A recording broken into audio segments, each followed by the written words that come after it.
Em, Luego es un recurso variable, ¿no? Definitivamente, no podemos tenerla segura, no podemos tener viento 24 horas a una velocidad constante, no podemos mover una perilla y decir, bueno, quiero viento de tanto o de tanto otro. Es un recurso variable que no depende de nosotros, no podemos condicionarlo. Y hasta ahí, con estas tres condiciones, estamos igual que la energía solar. La energía solar es libre, inagotable, mientras el sol brille. Bueno, el sol tiene para brillar unos 4.000 millones de años, entonces podríamos decir que es cercano a la eternidad en escala humana, por lo menos. Eh, y es variable, el sol, más que el viento aún, el sol sí no brilla de noche, pues, ni aunque querramos.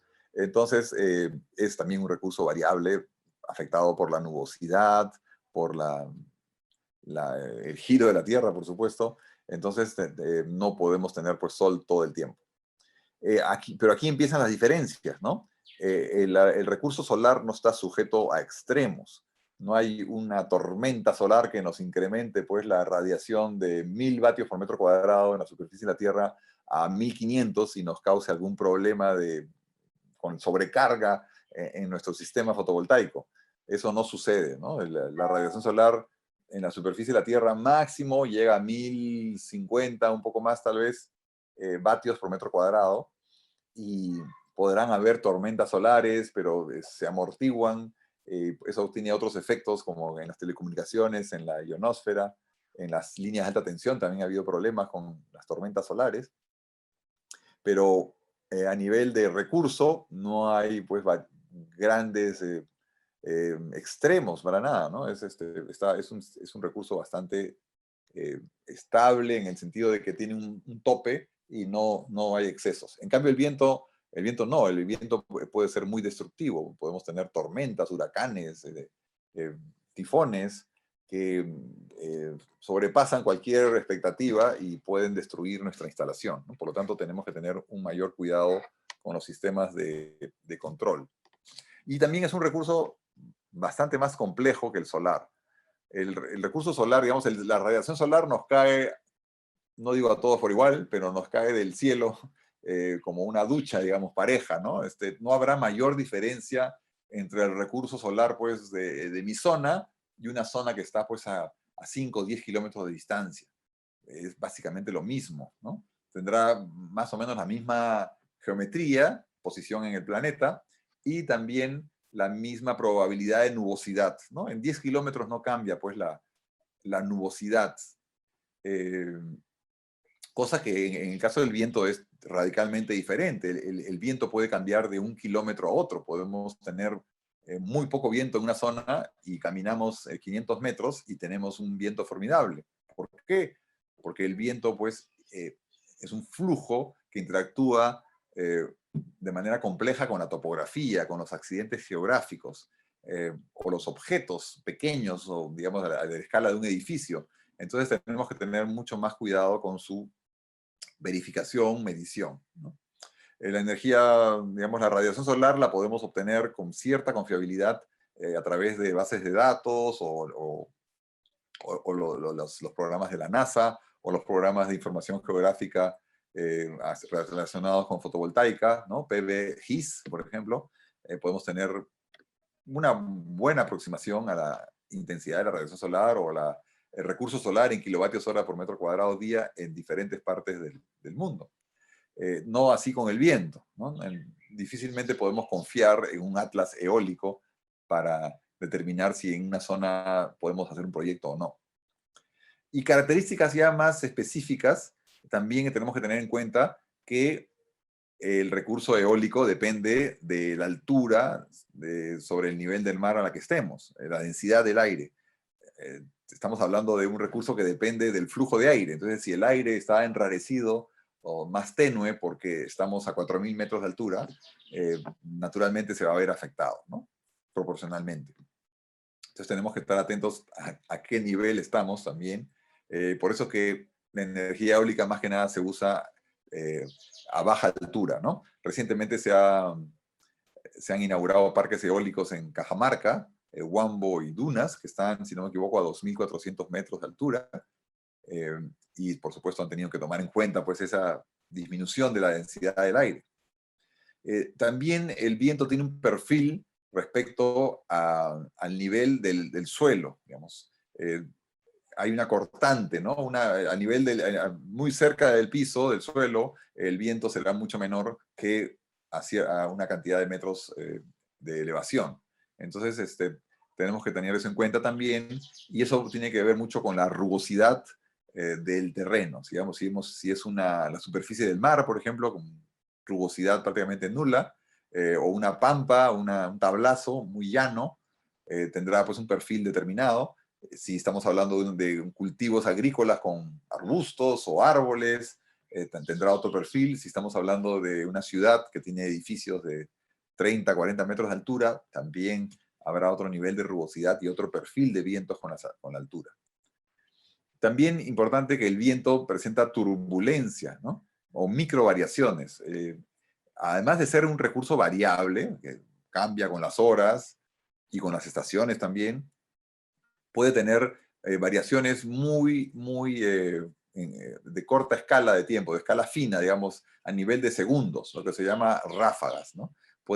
Depende de la ubicación, puede ser un sitio tranquilo donde hay incrementos suaves del viento, o puede ser un sitio con mucha turbulencia porque está cerca de algún accidente geográfico, un acantilado o un morro, un cerro, y eso produce pues remolinos, y eso se traduce en variaciones de la velocidad muy intensas, ¿no? Cosa que es no deseable para el uso del viento como recurso, ¿no? Para el desarrollo de energía eólica no conviene pues tener vientos turbulentos, vientos con mucha variación de corto plazo, ¿no? Y por supuesto, el viento, como hemos dicho, interactúa fuertemente con la topografía. Tenemos que estudiar la topografía para ver cómo y dónde ponemos nuestras turbinas eólicas, porque la topografía tiene mucho que ver con cómo se comporta el viento al fluir por ella, ¿no? Sobre ella. También importante recordar que el viento no necesariamente está obligado a moverse en dos dimensiones. A veces podemos pensar que el viento está obligado a seguir pegado a la superficie, ¿no? Como si fuéramos nosotros que, bueno, no nos podemos alegremente elevar, ¿no? En 3D, volar. El viento no está obligado a seguir a la superficie de la Tierra, digamos. Puede también ascender. Entonces, podemos tener casos, pues, de puntos de estancamiento donde el viento no decide, sino simplemente al frenarse se va hacia arriba, ¿no? Entonces nos puede sorprender ese tipo de efectos. Y por último, también recordar que al viento se le da el nombre de dónde viene, ¿no? No de a dónde va. Si se habla de viento sur es porque es un viento que viene del sur. Y a dónde va ya no nos interesa mucho, porque importante es de dónde viene, porque de dónde viene nos trae pues viento húmedo, nos trae un viento contaminado, con partículas, con polen, con polvo, con olores, etc. Entonces cambia las condiciones, ¿no? Un viento frío, cálido, depende de dónde viene. Entonces siempre se le llama con la dirección de proveniencia, ¿no? Bueno, hay vientos en el mundo que son tan consistentes que ya tienen nombre, ¿no? Nombre y apellido. El Sirocco, el Mistral, los vientos alisios o trade winds, que se le llama, ¿no? El viento monzón en el Océano Índico, la Bora en el Adriático, en Italia, ¿no? Que produce vientos tan fuertes en Trieste, por ejemplo, en la ciudad de Trieste, que está en este rincón ahí en el mar Adriático al norte. Hay, en las calles hay pasamanos, hay sogas para que los peatones puedan agarrarse de las sogas en caso de esos vientos, porque realmente es peligroso, te puede tumbar, ¿no? Bueno, nunca lo he experimentado, pero una vez visité esa ciudad y me mostraron las sogas pegadas a las paredes. También el caso curioso del Fremantle Doctor, que en Australia hay esta ciudad que se llama Fremantle, ¿no? Fremantle, y le llaman el doctor porque cuando la temperatura sube por encima de 36 grados centígrados se presenta el viento, ¿no? Como cuando hay fiebre, sopla el viento. El viento pampero de Argentina y otros tantos, ¿no? En el Perú tenemos la paraca. Hasta ahora yo no he encontrado en el Perú otro viento que tenga nombre, ¿no? Se habla de la paraca, este viento intenso en la zona de Paracas, Pisco, que, bueno, nubla con tierra, quita la visibilidad por la cantidad de tierra que arrastra y puede cerrar el aeropuerto de Pisco, etcétera, ¿no? Esa sí la he experimentado varias veces, la paraca. Sin embargo, no es el viento más intenso que he medido o he experimentado, ¿no? En el Perú. La paraca es famosa, tanto así que a veces se habla de que hubo una paraca en Pacasmayo. Bueno, un ratito, Pacasmayo tiene su viento, ya no es una paraca, ¿no? Pero se le llama así una paracaza. Ya es un término muy, muy usado, ¿no? Como que viento intenso se le dice paraca. Sin embargo, la paraca no es tan, como les digo, no es tan fuerte el viento. Lo que es más escandalosa. Digamos, no digo que no sea un viento fuerte, definitivamente es un viento fuerte de 15, 18 metros por segundo. Tal vez pueda llegar a 20, pero es más notable por la cantidad de tierra que arrastra, ¿no? Porque hay mucho polvo en esa zona, entonces cuando ya llega a ese nivel de viento, arrastra mucha tierra y se quita la visibilidad. También es importante recalcar que en Paracas tampoco es la mejor zona de viento del Perú, porque podríamos decir, ¿dónde ponemos un parque eólico? En Paracas, pues, porque hay un viento fabuloso. No, en Paracas podría ser también, podría ser, no es un mal sitio, pero no es el mejor. ¿Y eso por qué? Porque en Paracas hay largas horas de calma, ¿no? Especialmente en la bahía de Paracas, en la zona de la península, el viento se acaba, digamos, a las 9 de la noche y después hay calma hasta las posiblemente 10 de la mañana del día siguiente, donde empieza a refrescar el viento y después viene un viento que sopla toda la tarde y parte de la noche. Pero tenemos de repente la mitad del día sin viento. Entonces, para el recurso, eso pues le baja el promedio drásticamente y para digamos, la viabilidad de un parque eólico es terrible, porque imagínense tener pues 300 millones de dólares de inversión y que estén ahí parados la mitad del día, ¿no? Eso le quita la mitad del rendimiento. Entonces no es definitivamente el mejor sitio. En la península de Paracas tiene un promedio de viento anual de 6.5 metros por segundo, mientras que Marcona tiene 8.5, ¿no?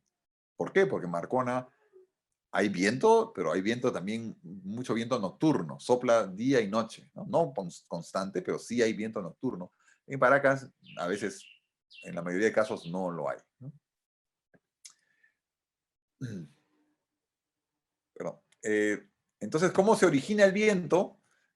Bueno, tenemos los tres grandes rubros, son el origen térmico, el origen inercial y también más a nivel local lo que se puede llamar los acoplamientos. Difícilmente tenemos un fenómeno único, sino que están en mayor o menor grado combinados estos tres mecanismos, ¿no? Para generar el viento. El térmico es bueno, más o menos el de colegio, podríamos decir, que ya lo conocemos, que se produce el viento. ¿Por qué? Porque, bueno, se calientan las masas de aire sobre la Tierra y generalmente tenemos alguna masa de agua cerca, el océano, por ejemplo, frío. Entonces hay una zona, pues, de aire ascendente porque baja la densidad, entonces sube. Eso genera un vacío, una baja de presión, y tenemos aire frío en otra zona y se produce pues un desplazamiento de la zona de alta presión a la zona de baja presión y eso origina el viento térmico, ¿no? Pero no es la única forma de que se genere viento. Voy a ver si puedo eliminar esto para que se vea mejor la pantalla. Ahí está. Ahora sí. Tenemos también otros mecanismos. Pero sí, hay lugares en los que es notablemente importante el fenómeno térmico para la generación de viento. Uno de ellos está pues en el kilómetro 600 al sur, en la zona que se llama Tanaca, en Arequipa, el norte de Arequipa, 580, 600 el kilómetro, cerca de Chala, también de Atiquipa. Ahí el mar es bastante frío y hay esta tremenda zona de dunas, el desierto, y además tenemos el hecho de que la costa está un poquito más inclinada, digamos, este-oeste. La costa peruana tiene una inclinación de 30 grados hacia el oeste, ¿no? Yendo hacia el norte, digamos, ¿no? En promedio. Pero en esta parte del país está como que más, como ven ahí en la foto satelital, está al revés, está como a 60 grados en vez de estar 30, ¿no? Entonces hay como un corte más brusco de lo que es la zona mar de la zona terrestre. Y esto pues produce también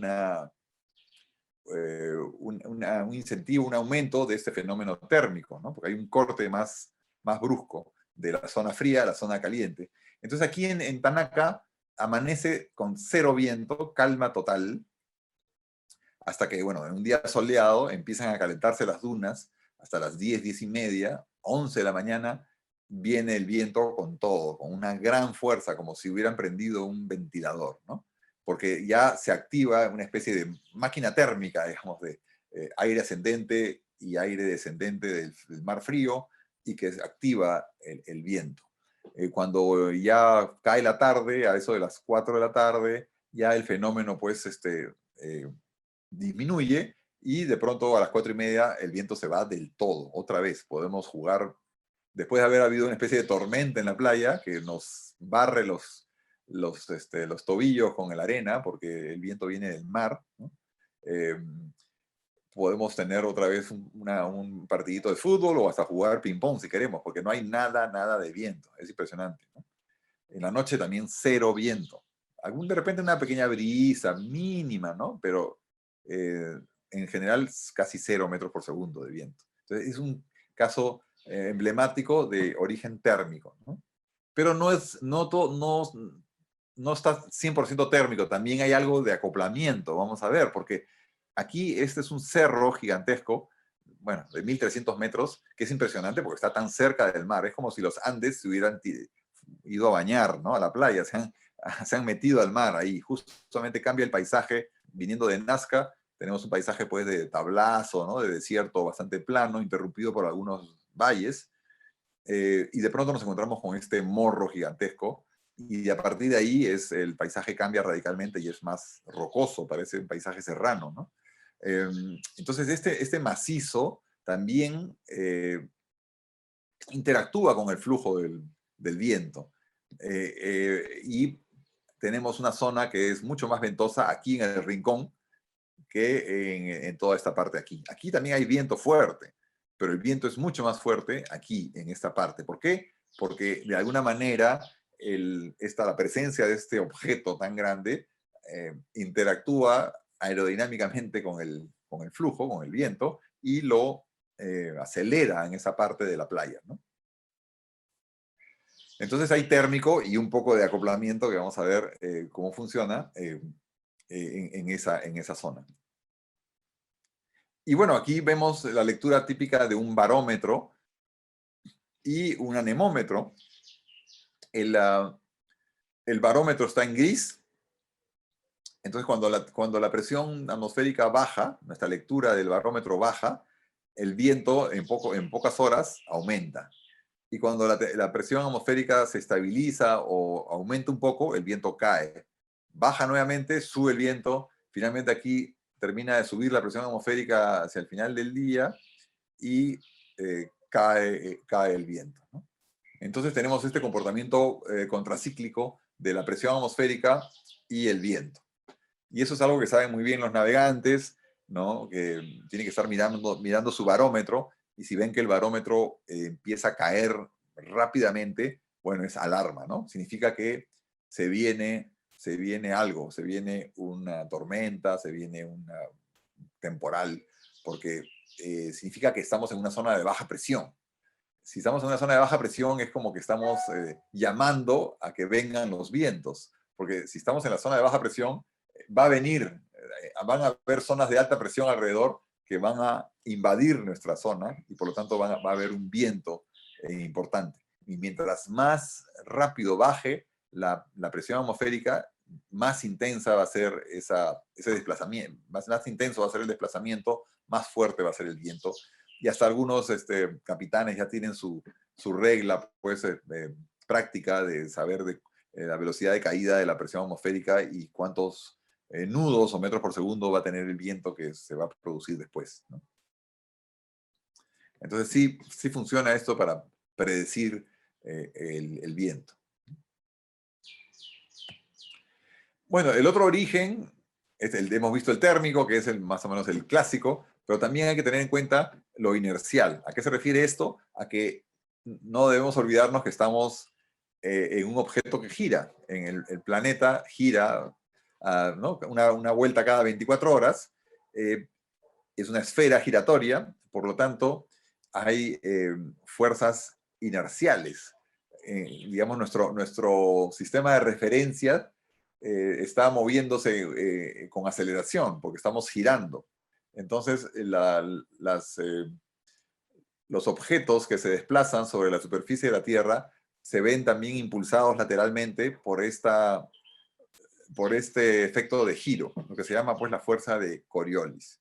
¿A qué se debe la fuerza de Coriolis? Bueno, lo podemos entender más fácilmente mirando un caso más claro que es la Antártida o pensando que estamos parados en la superficie, en el centro de un disco giratorio, ¿no? Una plataforma circular que gira.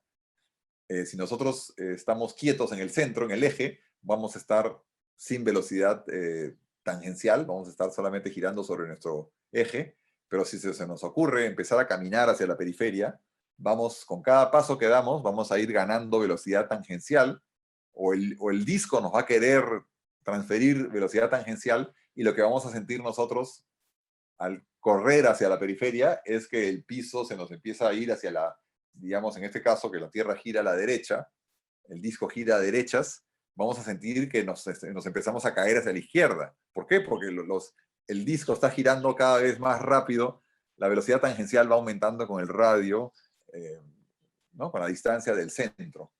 Y ese es el principio de la fuerza de Coriolis. Por lo tanto, mientras más rápido corramos hacia la periferia, vamos a sentir más todavía esa sensación de que nos estamos quedando hacia la izquierda. Y eso sucede con el viento, naturalmente. El viento no está pues atornillado a la superficie de la Tierra, sino que se desplaza, en el caso de la Antártida, de sur a norte, y al desplazarse hacia el norte va ganando, digamos, la Tierra debajo del viento va girando cada vez con más velocidad tangencial, por lo tanto el viento se va aparentemente quedando hacia el oeste, ¿no? Y va ganando velocidad relativa respecto a la superficie del mar que está yéndose hacia la derecha. Por lo tanto, hay una activación, un aumento importante del viento en la medida que se va ganando latitud, digamos. O disminuyendo, en este caso, la latitud. No, cambiando la latitud. Eso cambia la velocidad tangencial y por lo tanto la velocidad relativa aumenta. Por lo tanto, aquí la Antártida es la zona más ventosa del planeta, ¿no? Esto también sucede en el Ártico, pero en el Ártico tenemos más masas continentales, no hay tanto océano como en el caso de la Antártida, por lo tanto hay un efecto más de frenado. En la Antártida, no, la Antártida es como una fuente de viento descendente que forzosamente tiene que irse hacia el norte, y al desplazarse empieza a ganar velocidad relativa respecto al mar por el efecto Coriolis. Entonces hay una gran aceleración y es la zona más intensa en vientos de todo el planeta, ¿no? Se habla pues de los rugientes 40 por la latitud y los aullantes 50, ¿no? Así le llaman los navegantes a esas latitudes tan difíciles, el Cabo de Hornos, ¿no? el Canal de Magallanes, el Cabo de Hornos, zonas muy difíciles de navegar por los intensos vientos que hay y que traen también muchas olas, ¿no? Entonces tenemos que tener en cuenta también el efecto inercial. ¿No? En el hemisferio sur donde estamos, la tendencia es que los vientos y las corrientes se desplacen siempre hacia la izquierda. Digamos, si viajamos de sur a norte, como la corriente de Humboldt, por ejemplo, ¿no? De sur a norte, la tendencia es que nos separemos del continente, que nos vayamos un poco hacia el oeste, por efecto Coriolis. Y eso es lo que causa también pues, el afloramiento y es causante del mar bastante más frío de lo que nos corresponde que tenemos, ¿no? Y también, por supuesto, como consecuencia tenemos una costa desértica en vez de ser una costa tropical. Y en el hemisferio norte, la tendencia es que las corrientes de aire o de agua se van hacia la derecha, por efecto pues, simétrico, ¿no? Entonces, eso es simple de entender cuando viajamos de sur a norte, pero cuando viajamos de norte a sur, en el hemisferio sur, también se produce esa deflexión hacia la izquierda, porque estamos como que con más velocidad de la que corresponde, y estamos pasando una zona de menor velocidad tangencial porque estamos reduciendo el radio de giro. Entonces también hay una tendencia hacia la izquierda. Y eso tiene que condiciona pues el giro de los ciclones, de los torbellinos, ¿no? Y eso se entiende, es mejor entenderlo como el giro de los óvalos en el tráfico, ¿no? El tráfico, digamos, los vientos en el hemisferio norte tienden a ir hacia la derecha, siempre. Por lo tanto, cuando encuentran digamos, confluyen hacia una zona de baja presión, hay un giro a la izquierda de los vientos. Por eso los huracanes, los ciclones, los tornados giran contra el sentido del reloj, ¿no? A izquierdas, a pesar de que la tendencia de los vientos es a irse hacia la derecha. ¿Eso por qué? Por la lógica de digamos, de los óvalos. Porque podríamos pensar que es al revés, ¿no? Si los vientos tienden a derecha, también debería girar a derechas el huracán, pero es contrario, ¿no? Porque es en cómo confluyen y cómo los vientos entran, así como los autos, tomando siempre su derecha y por lo tanto giran a izquierdas. Y en el caso del hemisferio sur, es igual, es como los ingleses que manejan a la izquierda. Nuestros vientos siempre tienden a irse hacia la izquierda, por lo tanto, cuando confluyen en una zona de baja presión, todos empiezan a girar a derechas, como en algún óvalo de Londres, ¿no? Entonces, es un poco la figura que explica por qué giran los vórtices y los huracanes, tifones, a izquierdas o derechas, en el norte o en el sur. Y eso también explica cuán peligroso se convierte un huracán cuando cambia de latitud súbitamente, ¿no? Es el caso de Katrina, que fue muy destructivo pues, en la zona del Golfo de México, en Nueva Orleans en particular, ¿no? Porque fue un huracán que entró por debajo de la Florida y de pronto empezó a subir hacia el norte rápidamente. Al subir hacia el norte está cambiando de latitud, está cambiando de radio de giro sobre la esfera de la Tierra, por lo tanto empieza a ganar mucha energía, mucha velocidad por efecto Coriolis, ¿no? Entonces, un huracán de clase 3 de pronto se convierte en un huracán de clase 5 y es terrible, ¿no? Por la velocidad con la que sube hacia el norte. Entonces, eso en la época de huracanes, que bueno, ahora no estamos en época de huracanes, son pues de agosto hasta noviembre, octubre, si no me equivoco, después del verano, ¿no? Del verano del hemisferio norte, porque es muy importante el calor, la temperatura del océano para producir huracanes.